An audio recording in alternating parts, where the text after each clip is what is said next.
Filosofía antigua. Xenófanes y los Eleáticos. Xenófanes, 570-480 a.C. Nació en Colofón, Jonia, y llevó una vida errante, de rapsoda y poeta. De mentalidad independiente, sus viajes le enseñaron a pensar por cuenta propia, con un sentido crítico y antidogmático. El primero que trató el problema de Dios. No llegó a una concepción monoteísta, sí creyó en una especie de politeísmo jerarquizado. Los hombres lo han conseguido todo mediante sus esfuerzos inquisidores. Afirmó que la sabiduría es superior a la fuerza, la belleza y la destreza. Para criticar el antropomorfismo y denunciar la falacia de la religión tradicional, eran las que provenían de la filosofía de la Fisis y de la cosmología jónica. Para él, Dios es el cosmos, el uno. A él se le atribuye el ver, oír y el pensar, así como la fuerza omnipotente que ha de vibrar todas las cosas, pero no en dimensión humana, sino en dimensión cosmológica. Consideró como principio la tierra. Todo nace de la tierra y todo acaba en la tierra. Tierra y agua son todas las cosas que nacen y crecen. Estas afirmaciones no se refieren al cosmos en su conjunto, sino solo en la Tierra a la esfera terrena. Hablamos ahora de Parménides, 540-470 a.C. Parménides nació en Elea en la segunda mitad del siglo VI. Fundó en Elea la escuela filosófica llamada precisamente Eleática. Fue un innovador radical y en cierto sentido como un pensador revolucionario. Su perspectiva gira en torno al ser. Con él nace pues una nueva disciplina, la metafísica o ciencia que estudia el ser. Según Parménides, el ser es la única cualidad que tiene en común todos los objetos del mundo. Unos son blancos, otros negros, pero todos los objetos todos poseen la cualidad de ser. Las características especiales que según Parménides tienen el ser, único, inmutable, inmóvil, eterno, continuo, hacen que el concepto de ser se aproxime al concepto de Dios. Parménides escribió el famoso poema del ser. En este está plasmado su pensamiento, ¿no? En la primera, vía de la verdad, se ocupa de la verdad que lleva al ser, y la segunda, vía de la opinión, trata del mundo de las apariencias. La vía de la verdad y la vía de la opinión, solo el primero de ellos es un camino transitable, siendo el segundo objeto de continuas contradicciones y apariencias de conocimiento. La vía de la opinión parte, dice Parménides, de la aceptación del no ser, lo cual resulta inaceptable, pues el no ser no es. Para alcanzar el conocimiento solo nos queda, pues, la vía de la verdad. Esta vía está basada en la afirmación del ser, el ser es, y en la consecuente la negación del no ser, el no ser no es. Afirmaba que el ser es y el no ser no es. Puesto que la metafísica es un estudio racional de la realidad, el ser y el pensar son lo mismo. Zenón le lea.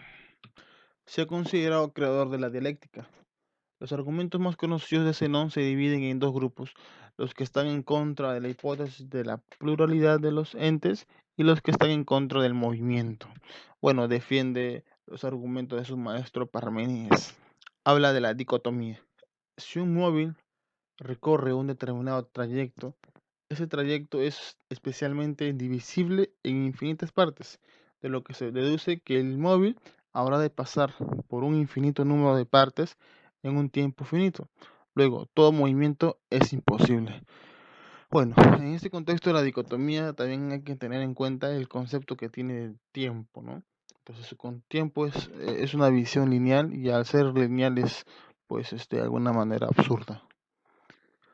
La paradoja de Aquiles y la tortuga, en la que aquel nunca podrá alcanzar a esta porque siempre habrá entre ambos un espacio divisible por la mitad, ¿no? De alguna manera, Aquiles nunca podrá superar esa ventaja que él de alguna manera le da a la tortuga, ¿no? La tercera habla de una flecha lanzada al aire, en todo momento está ocupando un espacio. Si es así, no puede estar en movimiento, ¿no?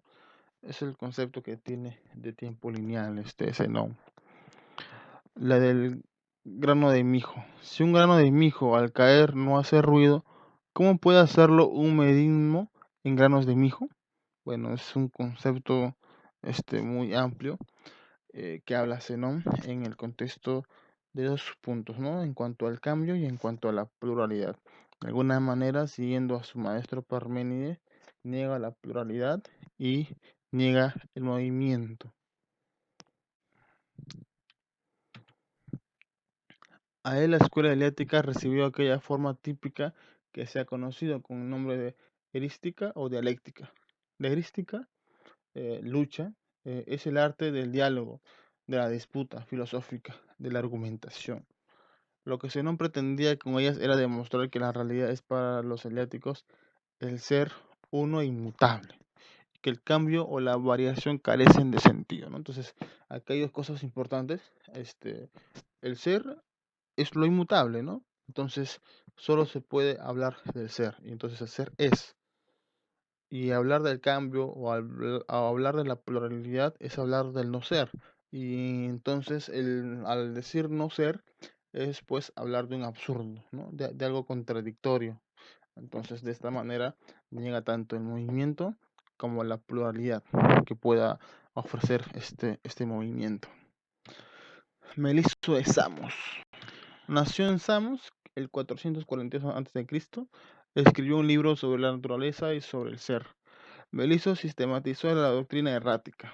Afirmó que el ser es infinito, uno, incorpóreo, no en el sentido de que fuese inmaterial, sino en el de carácter de cualquier figura determinada, de los cuerpos, inmóvil, igual, inmutable.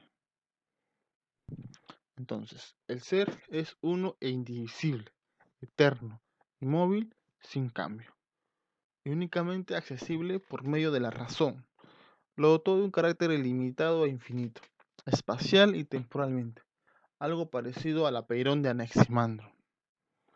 En todo caso, Meliso insistió en que lo que era no tenía comienzo ni fin, al contrario de lo que llega a ser.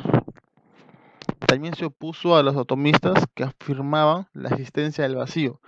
Meliso rechazó su posibilidad, pues, ¿qué era el vacío sino la nada? Entonces, al hablar de la nada es el no ser, ¿no? Esta inexistencia del vacío, decía Meliso, se manifiesta en la inmovilidad del ser, pues el ser todo un plenum no existe movimiento, ¿no? Al ser todo un plenum no existe el movimiento, entonces es, es un contexto absurdo en cuanto al pensamiento atomista. Meliso afirmó que los sentidos solamente brindan mera opinión, ¿no? Que es la doxa, y que por consiguiente están lejos de poder proporcionarnos la verdad de las cosas, ¿no? La verdad, la aletheia, o la aletheia, como lo señalan los griegos, es un contexto muy importante de señalar en el pensamiento de los eleáticos, ¿no? La imposibilidad del movimiento y que el ser es inmutable. No podemos no hablar del ser como inmutable, ya que solo podríamos señalar una mera contradicción o un absurdo.